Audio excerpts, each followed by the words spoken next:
The Greedy Hunter and the Talking Skull.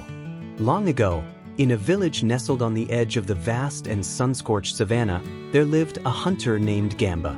The land surrounding the village was both beautiful and unforgiving, home to mighty baobab trees, herds of wildebeest, and prowling predators.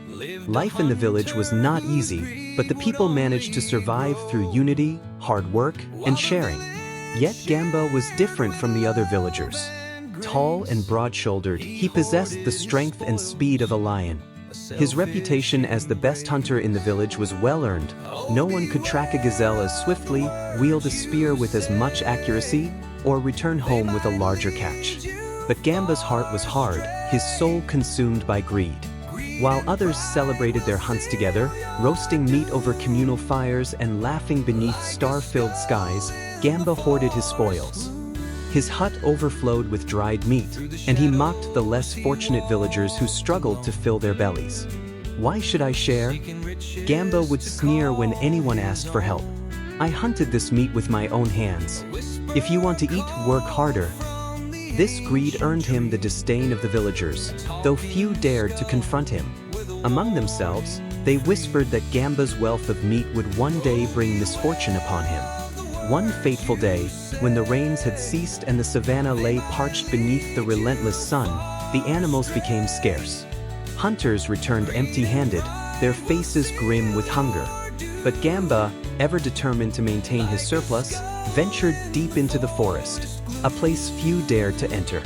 The forest was said to be alive with spirits and strange occurrences, and its dense canopy blocked out the sun, leaving the air cool and shadowy.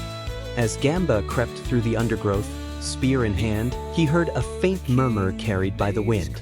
He froze, his sharp eyes scanning the trees for danger. Then he saw it, a strange and eerie sight. There, nestled among the thick roots of an ancient baobab tree, was a skull.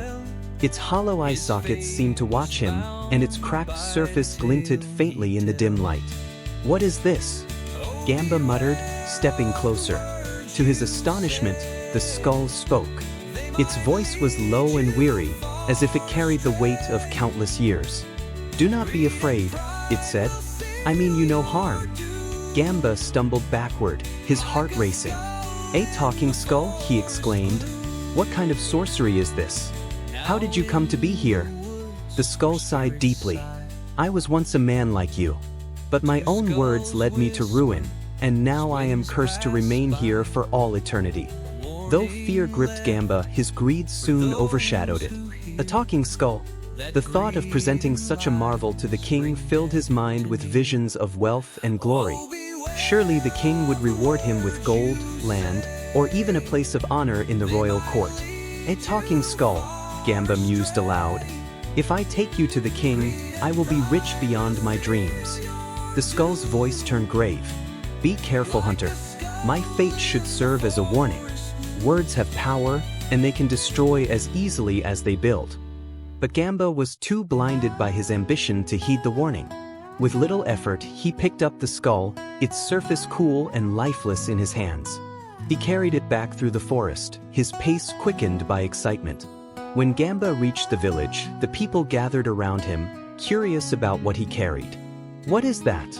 they asked, their voices filled with a mix of wonder and unease.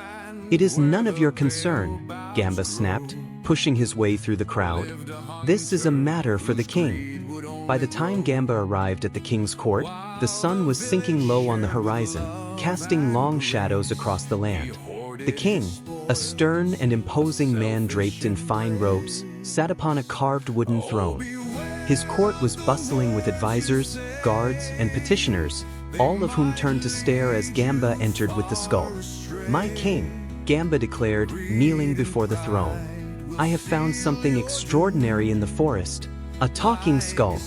It speaks of wisdom and warnings, and I knew such a marvel must be brought to your attention."